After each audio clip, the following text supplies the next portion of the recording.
کہو کہ اگر تم جانتے ہو تو بتاؤ کہ زمین اور جو کچھ زمین میں ہے سب کس کا مال ہے؟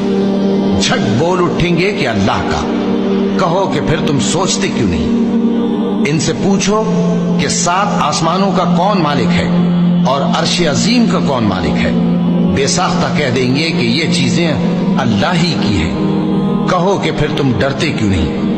کہو کہ اگر تم جانتے ہو تو بتاؤ کہ وہ کون ہے جس کے ہاتھ میں ہر چیز کی بادشاہی ہے اور وہ پناہ دیتا ہے اور اس کے مقابل کوئی کسی کو پناہ نہیں دے سکتا۔ فوراً کہہ دیں گے کہ ایسی بادشاہی تو اللہ ہی کی ہے۔ کہو کہ پھر تم پر جادو کہاں سے پڑ جاتا ہے؟